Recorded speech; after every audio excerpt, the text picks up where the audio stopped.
Day 121, verses 29 and 30, Seeing the Whole. Namaste and welcome to Gita 360. Over the last few days of Jnana Vijnana Yoga, we have learned to look beyond appearances. We discovered the divine in nature, in the finest human qualities, beyond the restless play of the mind and beyond the endless pull of desire and fear.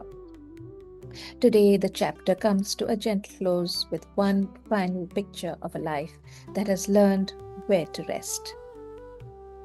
Those who strive for freedom from old age and death by taking refuge in me come to know Brahman, the whole of the self and the entirety of karma.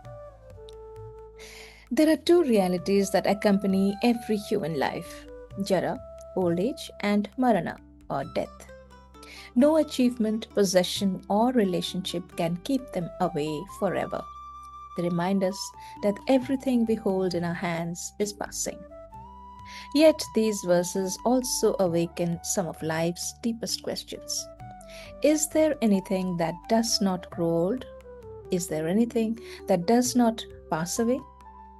Those who sincerely seek answers to these questions take refuge in the divine.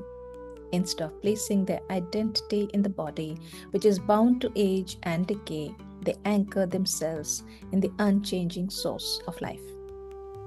They begin to recognize Brahman, the supreme reality that underlies all existence, Adhyatma, the truth of the inner self, and Karma, the deeper order through which life unfolds. Life no longer appears as scattered events waiting to be understood one by one. Beneath its countless forms, the seeker begins to recognize one unchanging reality.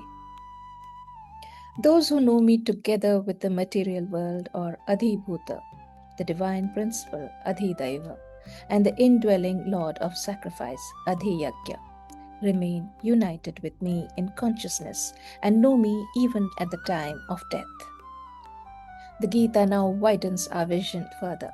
It introduces three dimensions of existence: Adhibhuta, the challenging physical world; Adhidaiva, the subtle intelligence that governs it; and Adhiyagya, the sacred principle through which life is sustained. Together they embrace the whole of existence. The seeker begins to recognize the same divine presence running through all of them. They realize there is no place where the divine does not exist.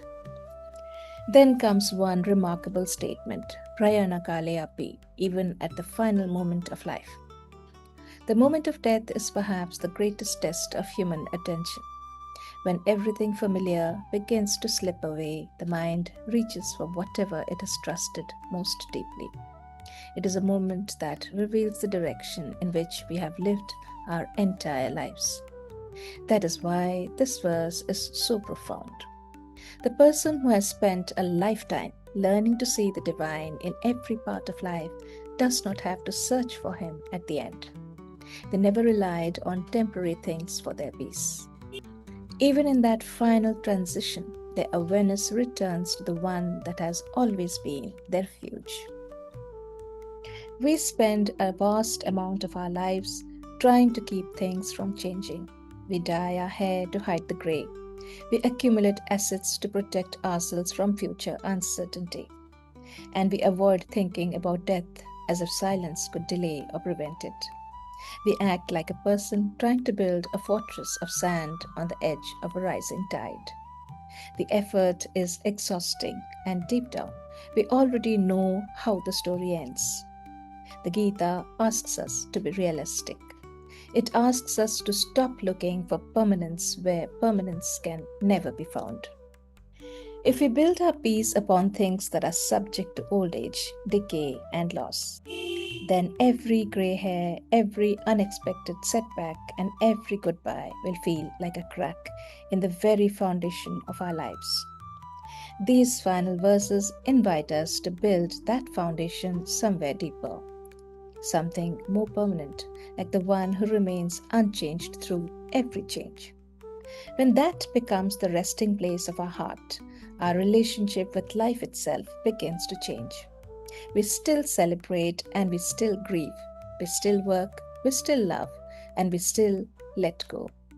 But beneath every experience runs a quiet confidence that nothing essential can ever be taken away.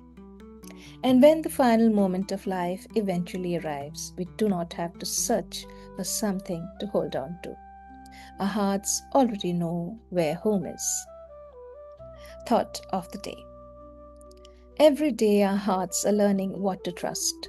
Pause for a moment today and reflect. When everything else changes, where does my heart naturally come to rest? Thank you for joining me on Gita 360.